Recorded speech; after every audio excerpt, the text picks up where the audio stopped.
En RR Noticias, la voz de Fernando Ortiz Proal. Hombre, ya saben que siempre es un lujo tener a Fernando aquí los jueves. Encantado de recibirte. ¿Cómo estás? Estimado Ángel, muy bien, muchas gracias. Encantado yo de estar aquí contigo. Ni me digas. Bienvenido. ¿De qué platicamos hoy? Pues mira, el tema Saldívar, ¿no? Que está en el caldero. Claro. Es un tema interesante. Primero, pues recordar que Arturo Saldívar es orgullosamente queretano. Nació en 1959 en esta ciudad de Santiago de Querétaro. Y antes de entrar al tema político, reconocer que es un talentosísimo abogado. Es cierto, es un verdad. talentosísimo abogado. Yo tuve oportunidad de conocerlo y de tratarlo, y me consta el criterio jurídico, el estudio y la capacidad que tiene Arturo Saldívar como hombre de derecho. Y eso está fuera de toda duda, ¿no? O sea, me parece que eso es importante. Tienes toda la razón. Por eso está donde está, ¿no? Por eso está en la Corte. ¿Te acuerdas que hace algunas semanas platicábamos de esta reforma judicial que hizo Ernesto Zedillo en 1994, que transformó la Corte de 22 ministros a 11, le dio ciertos elementos para su independencia, para su autonomía?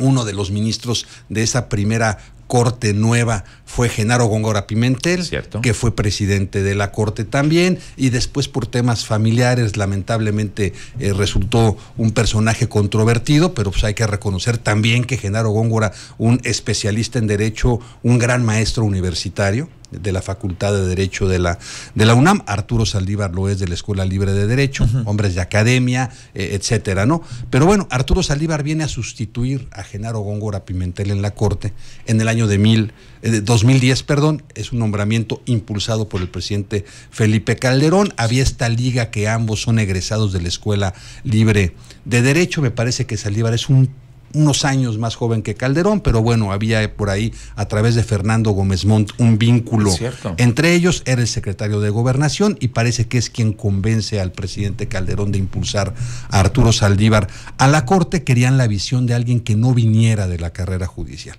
Querían la visión de un abogado especialista en temas constitucionales para nutrir a la Corte también con una óptica distinta a la meramente jurisdiccional, por llamarle de alguna manera. Llega Arturo Saldívar a la Corte, es un hombre que va escalando en su relevancia al interior de este órgano colegiado y que llega a la presidencia de la Corte, ¿no?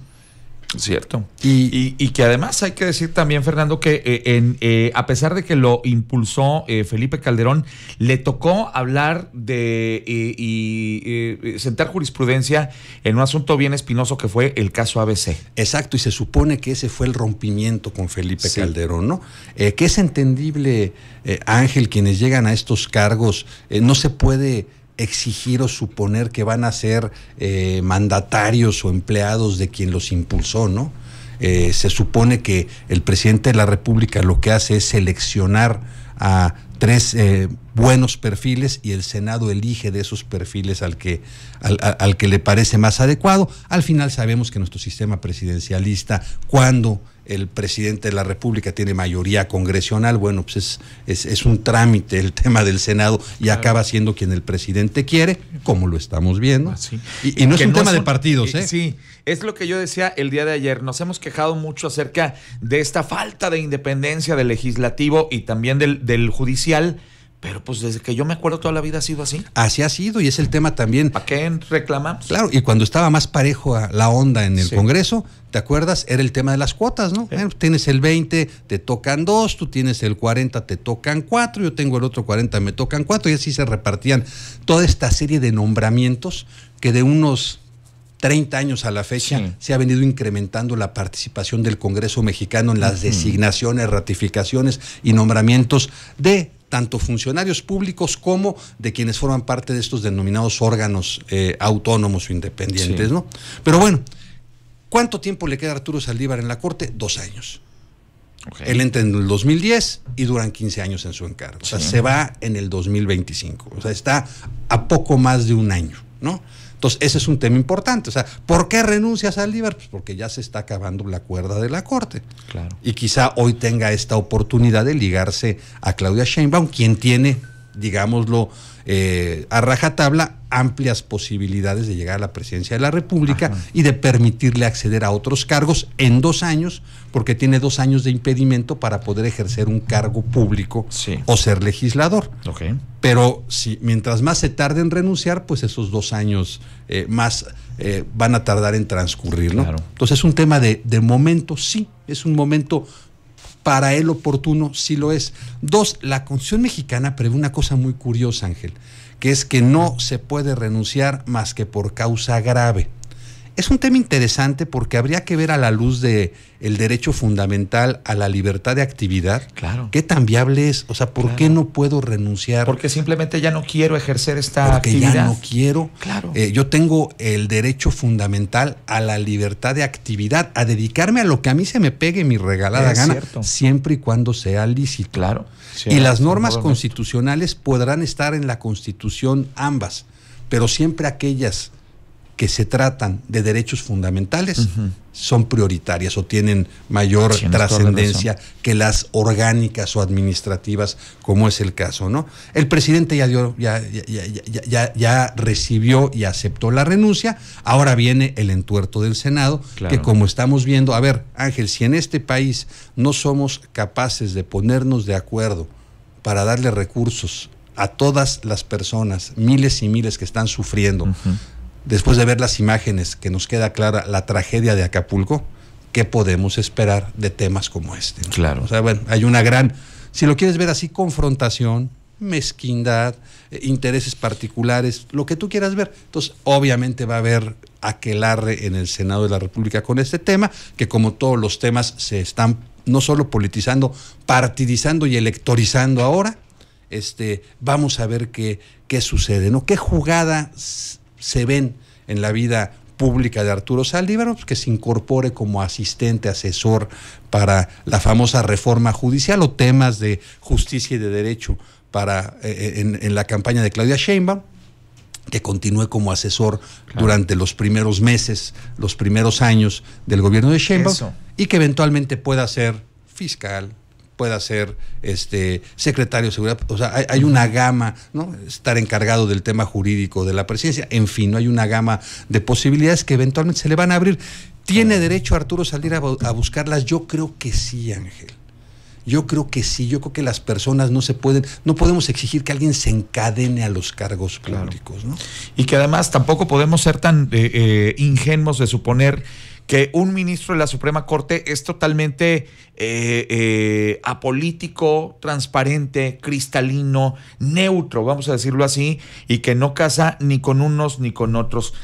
En toda la historia de la Suprema Corte, y particularmente en los últimos 30 años, desde que se llevó a cabo casi 30 años, 28 años que tiene esta reforma, pues la verdad es que hemos visto gente que está ahí gracias a sus nexos políticos con unos o con otros o con otros. Entonces, esperar del ministro Saldívar que fuera pues neutro, a día de hoy lo único que conozco neutro ya son los jabones, y esos a veces.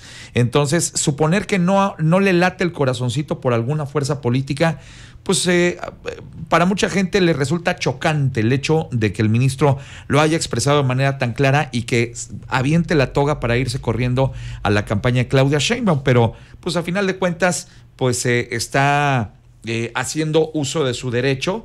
Como dices, veo yo también 2 etapas en el futuro político de el señor Saldívar. Por un lado, obviamente, el estar allí acompañando a la señora Sheinbaum en campaña y asesorándole en diversos temas.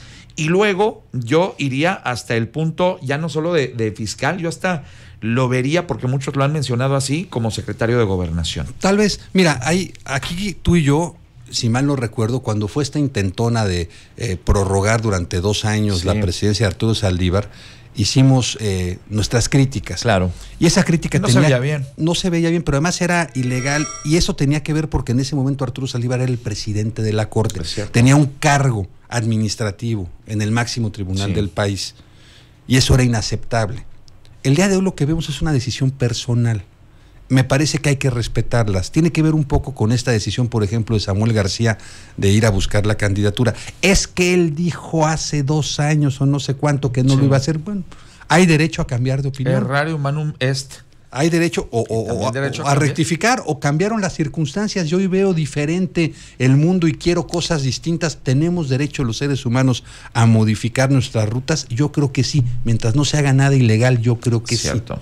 Entonces, es un tema interesante y llama muchísimo la atención, por ejemplo, que Xóchitl Gálvez se refiriera a Arturo Saldívar. Y aquí entramos a otro tema, Ángel. Me parece que la señora Gálvez se está equivocando en muchas cosas. Está hablando más de otros que de su campaña. Cierto. Hoy se queja de inaceptables o inadmisibles candidatos que ella sabía que se estaba asociando con ellos. Sí. O sea, a ver, hoy se va a sorprender de quienes forman parte de los partidos que integran el frente, por Dios. No, y los señores que los encabezan, y la señora ha salido pues del brazo de uno y de otro, como Jesús entre los ladrones. Y hoy les dice con una ingenuidad casi naif, no, déjenme a mí las candidaturas, hay pues ternura. Si te hicieron candidata precisamente para no dejarte las candidaturas, ¿no? Entonces, llama la atención, eso también llama la atención que ella reconozca, vamos abajo, pero vamos a alcanzar. Híjole, que un candidato, aunque lo vaya, no debe reconocer que va abajo, ¿no? Porque es pues es escupir para arriba, ¿no? Hey. En fin, creo que le falta mucha asesoría, creo que es una mujer valiente, que tiene un perfil interesante, que hay un segmento de la población que la ve con esperanza, sí, pero está perdida en los mares de esta precampaña que no acaba de prender. No, y peor tantito para el equipo que va a traer, que ya los empezaron a destapar. El señor Krill, Arne Ausen-Rosenhag. Imagínate nomás. El que se iba a agarrar a catorrazos ahí con los ambulantes, ¿no? La Miguel Hidalgo. Josefina Vázquez Mota. Margarita Zavala. Con esos. Que nos ampare Dios. Cuando menos no es algo fresco, ¿no? Pues ni hablar. Dios que la bendiga. En fin. Fernando, qué gusto saludarte. Al contrario, Ángel, el placer siempre es mío de estar aquí. Gracias por estar con nosotros. Fernando Ortiz Proal con ustedes este jueves, 7:49. Regreso enseguida contigo.